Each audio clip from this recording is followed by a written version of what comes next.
Until 2 years ago, I thought that I feel healthy, I feel great. Spiritually, emotionally, physically, I'm top of my game. I've got lots of time left, but this season has reminded me that things can change really quickly. And not everyone has the luxury of a tomorrow, next week, next month, next year. My name is Wee Jim. I'm 50 this year. I am a Teochew nun, also a Orang Cina Bukan Cina Peranakan. I grew up in humble circumstances. My dad was a camera repairman. My mom was a stay-at-home mother, and I had a brother. We lived in a small Ang Mo Kio HDB flat. I was quite a typical Singaporean. Career, academics were really important to me. So I studied hard in school, made sure I aced my exams. Very blessed to get a government scholarship. Headed overseas for my university studies and worked in the civil service for about 2 decades or so. I worked for the Bhutanese government, the Omani government, as well as the Vietnamese government, doing corporate training, leadership, change management, transformation.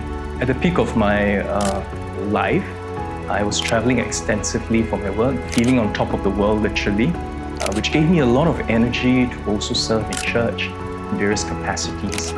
2022, things started to go wonky. I thought I was just old and it's time to slow down a little. I was formally diagnosed in February 2023, the following year. I was diagnosed with Motor Neurone Disease, amyotrophic lateral sclerosis.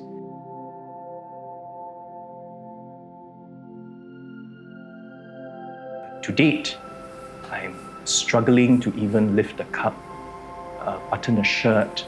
I can't hold a pen, getting up from bed, scratching an itch, putting on my specs. I went from somebody who was so self-confident, able to deal with virtually anything, at least that's how I felt, and now I'm here. One of my colleagues gave me a beautifully handwritten couple of Bible verses. That's from Lamentations chapter 3, verses 21 to 23.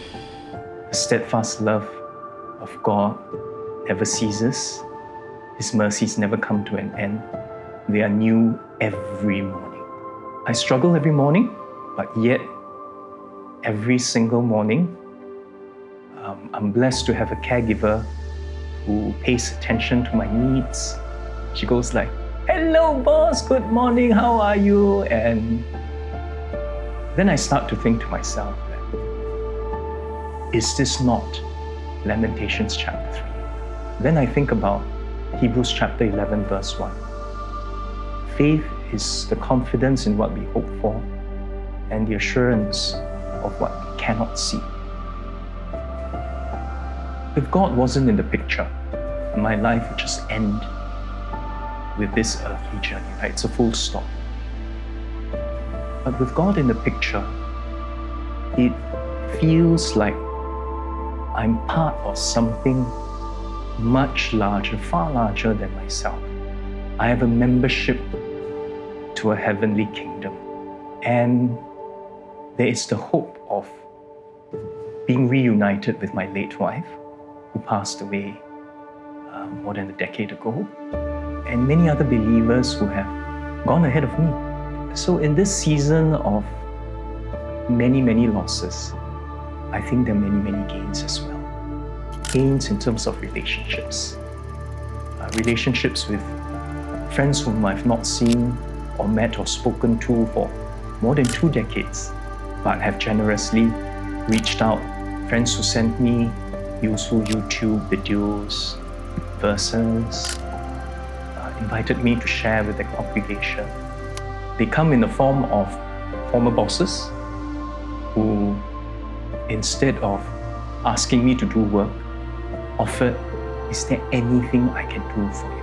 And I also remembered one of my pastors from church telling me quite pointedly that, instead of being so focused on your sorrows, your sadness, why not move that out of the limelight and put God at the center?